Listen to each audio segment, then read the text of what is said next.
Nakakakilabot ang ginagawa ni Justin Brownlee para sa Gilas Pilipinas. Buhat mode malala. Showtime ang number 39 player ng Taiwan nag-ala Stephen Curry. Sobrang ganda ng laban. Third window ng FIBA Asia Cup Qualifiers Group B. Gilas Pilipinas laban sa Chinese Taipei na may home court advantage. Starting five ng Gilas si Scotty Thompson, Junmar Fajardo, Calvin Oftana, Dwight Ramos at JB. Sinalubong ng home team ang Gilas ng 3-point shot sa opening frame. Nice bounce pass naman ni Justin Brownlee to Abay Junmar para sa first field goal ng Gilas na nasundan ng first 2 points ni JB mula sa free throw line. Supalpal ang isa sa veteran player ng Taipei kay Abay Junmar. Kaso binawian naman ito in transition.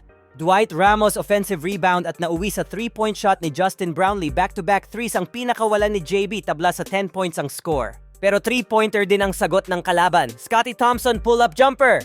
First lead ng Gilas dahil sa sunod-sunod na free throws ni JB. Buhat mode na kaagad si Brownlee dito sa first period ng game na kumamada ng 13 points. Off the bench nakapagtala ng 2 points si AJ Edu. Hook shot assist by Brownlee pero sumagot ang kalaban at sumabay pa si AJ. Pinasok si Carl Tamayo late in the quarter at nakakuha ng 2 offensive boards kaso nag-commit naman ng turnover. One-man show para sa Chinese Taipei itong si Gadiaga entering second quarter. Dahil sa mga turnovers ng Gilas ay nakapagtala ito ng 9 straight points. Nakuhanan naman ng foul ng kalaban si AJ Edu sa 3-point line at naipasok lahat ang free throws. Kaya naman biglang abante na ng 13 points ang home team. Dwight Ramos cutting through the paint para sa first field goal ng Gilas this quarter. Solid ang pinapakitang effort ni AJ Edu para sa offensive rebounds. Nag-mini run ang Gilas at naibaba sa 7 points ang kanilang hinahabol. Scotty Thompson huge rebound na nauwi sa 3-point shot ni Brownlee kaso binawi naman agad sa kabila. Kaya balik sa 2 digits ang lead ng Taipei. Natawagan ng unsportsmanlike foul ang player na to sa kagustuhang pigilan si AJ Edu. Under 4-minute mark, napahiya si Abay Junmar ng maliit na guard ng Chinese Taipei. Poster dunk hype na hype at napaflex pa. Umubra talaga. Ma on the attack this time. He jams it home. So far, meron ng 19 points si Justin Brownlee, 4 of 5 sa 3-point line. Kayod kalabaw si JB para sa Gilas. Parang gusto namang magbigay ng partida ng Taipei, puro locals na lang ang pinapalaro, hindi na pinasok ang kanilang import dito sa second frame.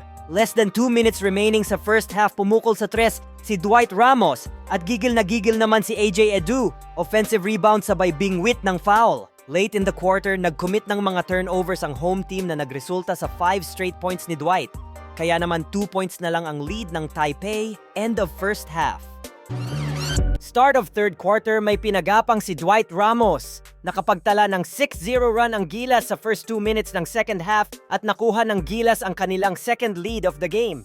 Yun nga lang ay binawi na naman agad ng home team, kumamadalang naman sila ng 9-0 run. Binalik na rin nila sa laro ang kanilang import na sinupalpal si Scotty Thompson. Unti-unting umabante ulit ang Taipei hanggang sa umabot na naman ng double digit ang kanilang lead.